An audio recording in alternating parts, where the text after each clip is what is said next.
Hello दोस्तों, स्वागत है आपका लर्न हब यूट्यूब चैनल में। अगर आप स्टूडेंट हैं और पढ़ाई करते हैं तो अभी इस चैनल को सब्सक्राइब करें। मेरा नाम है रोहित गुप्ता और cutting process and machining tools के पार्ट 2 के कंप्लीट कोर्स में आज आप देख रहे हैं लेक्चर नंबर 19। तो अभी तक लेक्चर नंबर 18 तक मैंने आपको कटिंग से रिलेटेड लगभग सारी चीज़ें पढ़ा दी हैं। मिलिंग आपका बच रहा था, तो वो मैं आपको आज पढ़ाने वाला हूँ मिलिंग ऑपरेशन के बारे में, जो इससे इम्पोर्टेंट क्वेश्चन बन सकते हैं। तो चलिए स्टार्ट करते हैं मिलिंग ऑपरेशन से। तो मिलिंग मशीन क्या होती है? तो मिलिंग मशीन, अगर इस टाइप का कहीं आपको टूल दिखे तो वो मिलिंग टूल कहलाता है। मतलब मिलिंग मशीन में मल्टी पॉइंट कटिंग टूल होते हैं। कैसे होते हैं? Multi point cutting tool.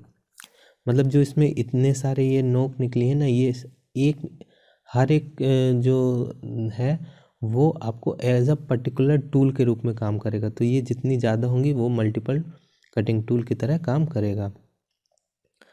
तो इसलिए इसको हम लोग दो पार्ट में डिवाइड करते हैं। पहला स्लैब मिलिंग, दूसरा फेस मिलिंग।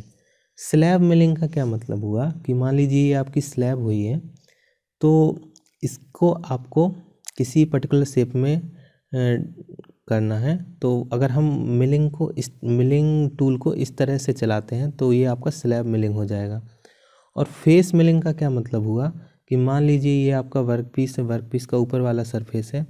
अब आपका ये टूल है वो इस तरह से है, ठीक है, और ये इस तरह से रोटेट कर रहा है, ठीक है, अपनी एक्सिस पे।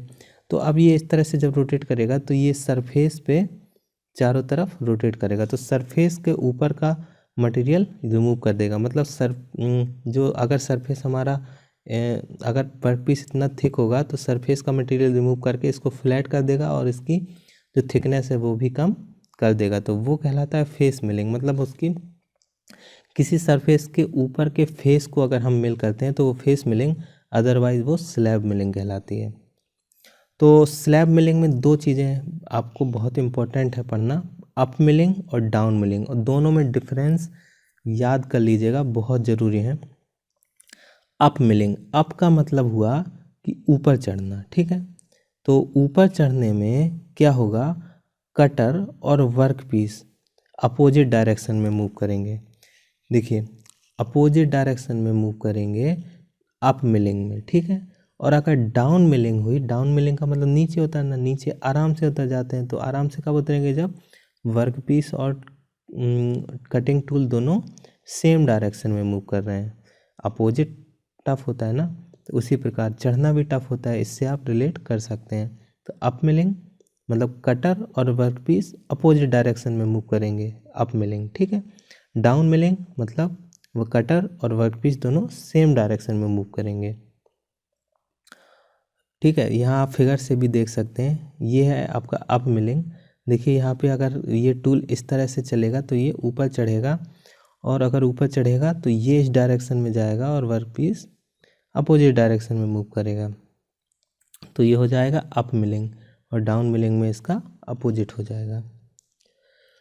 तो कुछ और चीज़ें हैं जो कि बहुत ज़्यादा इम्पोर्टेंट है। अप मिलिंग में क्या होगा, chip thickness maximum at the starting of, ठीक है। अप मिलिंग फिर आपको याद दिला देता हूँ, अप मिलिंग मतलब दोनों अपोजिट डायरेक्शन में मूव कर रहे हैं।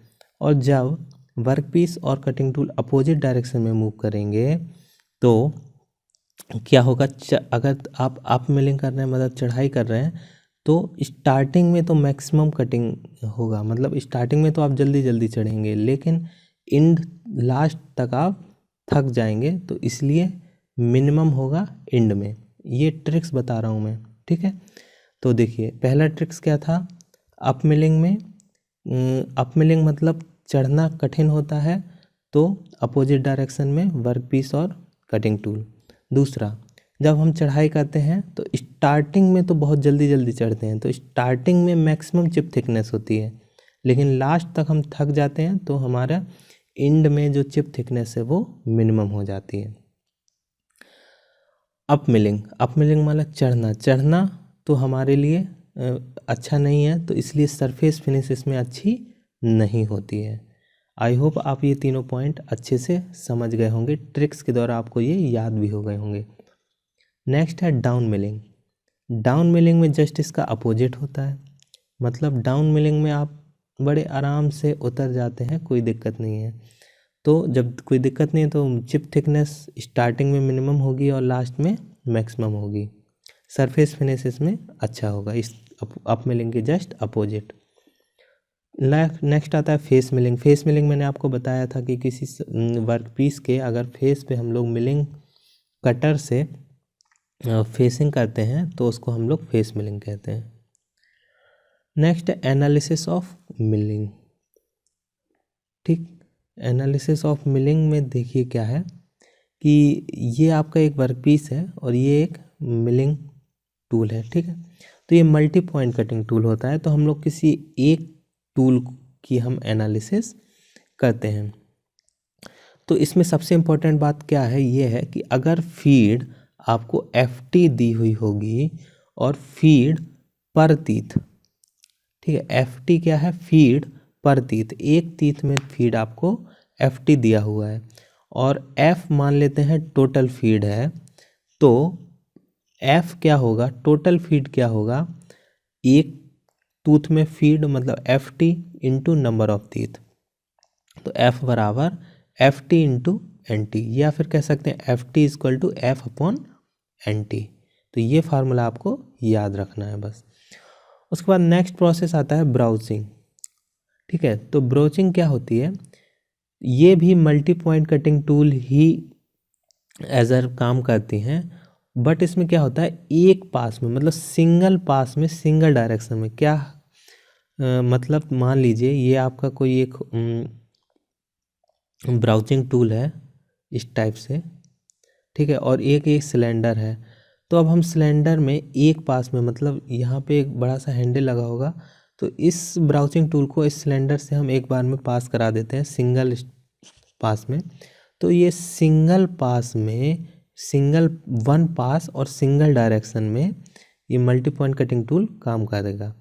तो इसका यूज़ हम लोग करते हैं गियर मैन्युफैक्चरिंग में, मास प्रोडक्शन के गियर मैन्युफैक्चरिंग में।